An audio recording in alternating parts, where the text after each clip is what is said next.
আসসালামু আলাইকুম রহমতুল্লাহি ওয়া বারাকাতুহু।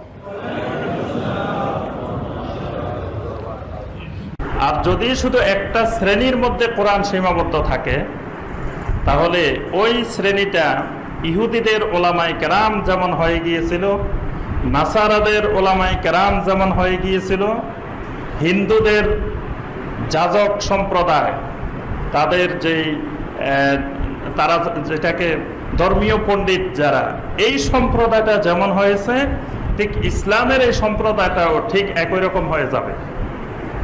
অর্থাৎ সাধারণ মানুষ যখন কোরআন বুঝবে না, তখন আমাদের মাথায় আসবে যে এই মানুষগুলো তো কোরআন কিছুই বুঝে না, এই মানুষগুলোকে যেভাবে বলবো তারা সেভাবে বুঝবে, তাহলে কোরআন দিয়ে কিভাবে ব্যবসা করা যায় আমরা তখন ওই ব্যবসার কৌশল খুঁজতে থাকবো।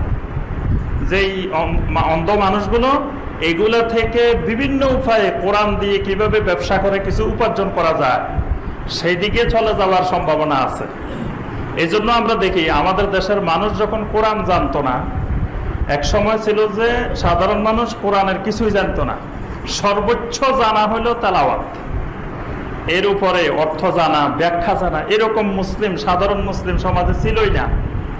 এই না থাকার সুবাদে আমরা সমাজে কোরআন খতম চালু করছি।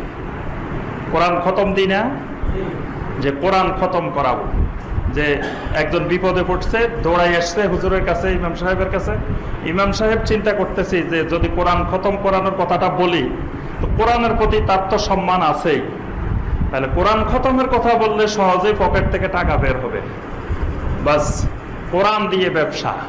অথচ নবী সাল্লাল্লাহু আলাইহি সাল্লাম, সাহাবাই কেরাম, তাবেঈনে কেরাম, যুগে যুগে কোন উলামায়ে কেরাম ভাড়া করে কোরআন খতম করেছেন এমন নজির ইসলামের ইতিহাসে নাই। ভাড়া করে কোরআন তেলাওয়াত, কোরআন তেলাওয়াত সওয়াব হবে নিজে তেলাওয়াত করলে।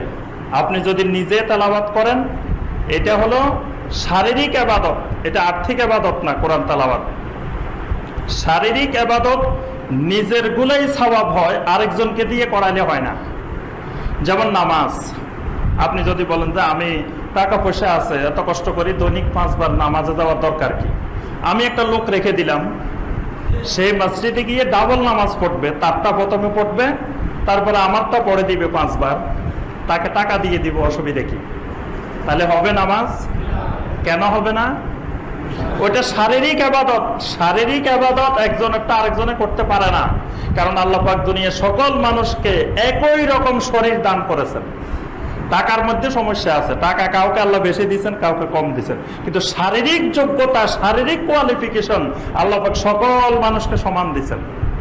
একটা গরিবের শরীরটা যেমন, ওই ধনী লোকের শরীরও তেমন, বরং ধনী লোকের শরীরের চেয়ে গরিবের শরীরটা মজবুত বেশি। এটা আল্লাহর রহমত। তাহলে এই জন্যই এখানে আপনার আর্থিক ইবাদত না হওয়ার কারণে এটা আরেকজনকে দিয়ে বিনিময় হয় না।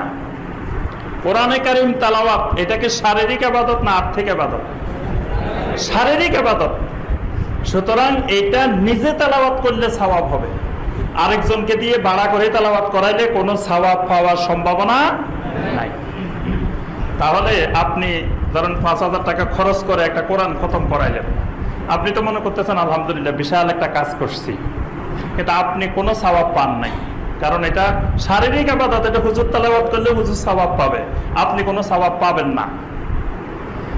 দ্বিতীয় বিষয় হলো, শারীরিক ইবাদত নিজে করলে সওয়াব হয়, কিন্তু এটা টাকার বিনিময়ে করলে কোনো সওয়াব হয় না। সুতরাং ইমাম সাহেব বা ওই আলেম, ওই হুজুর যিনি কোরআন তেলাওয়াত করেছেন, তিনিও কোনো সওয়াব পাবেন না, কারণ তিনি টাকার বিনিময়ে তেলাওয়াত করেছেন। তাহলে আপনিও কিছু পাইলেন না, যিনি করছেন তিনিও কিছু পান নাই। মানে খামাখা বেহুদা আপনি সময় নষ্ট করলেন, আপনার টাকা গেল, ওই মাঝখান্দি হুজুরের পকেটে আপনার কিছু টাকা গেছে আর কিছু সময় গেছে, এর বাহিরে কেউ কোনো উপকারিতা পান নাই। ইসলামে শুধু ওই ইবাদত গুলোই আপনার টাকা নেওয়া জায়েজ, যেই ইবাদত গুলো উপরে দ্বীন নির্ভরশীল, যেই ইবাদতের উপরে দ্বীন নির্ভরশীল, সেই ইবাদত গুলোর বিনিময়ে টাকা নেওয়া ইসলামে জায়েজ।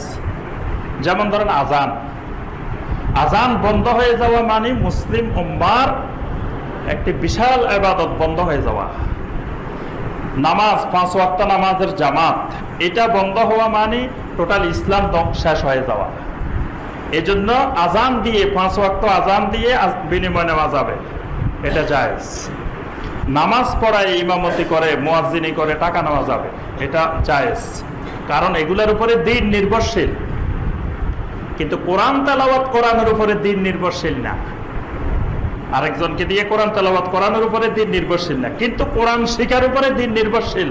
এজন্য আপনি যার থেকে কোরআন শিখবেন, যে উস্তাদের কাছ থেকে, তাকে টাকা দেওয়া জায়েজ, তাকে আপনি প্রতি মাসে টাকা দিতেই হবে, কারণ তার থেকে কোরআন শিখতেছেন, এই জন্য তাকে টাকা দিবেন। কিন্তু আরেকজনকে দিয়ে কোরআন তেলাওয়াত করা, এটার উপরে দ্বীন নির্ভরশীল নয়, এজন্য এইসব ক্ষেত্রে বিনিময় নেই।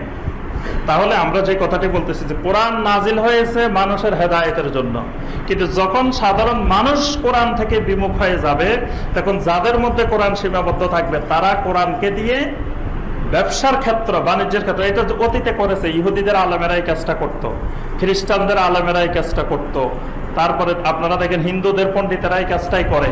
সাধারণ মানুষকে গীতা বা অন্য কিছু বুঝতে দেয় না, তারা নিজেদের মধ্যে সীমাবদ্ধ করে এটা দিয়ে টাকা ইনকাম করে বাস। আর সাধারণ মানুষ ধর্ম কিছুই জানে না, ওরা গীতা থেকে যা বলে মনে করে যে এটাই ধর্ম, এটাই সবকিছু। এরপরে আপনার কোরআনে কারিম দিয়ে তাবিজের ব্যবসা, কোরআনে কারিম দিয়ে আরো কত রকমের ব্যবসা সমাজে প্রচলিত। তাহলে কোরআন হুদাল্লিন নাস, হুদাল্লিল উলামা নয়। আল্লাহ পাক বলেন যে কোরআন শুধু আমি আলেমদের জন্য নাজিল করেছি, বা কোরআন শুধুমাত্র সুফিদের জন্য নাজিল করেছি, বা একটা বিশেষ সম্প্রদায়ের জন্য নাজিল করেছি। আল্লাহ পাক বলেন হুদাল্লিন নাস, দুনিয়ার সকল মানুষের হেদায়েতের জন্য আল্লাহ পাক কোরআনে কারিম নাজিল করেছেন।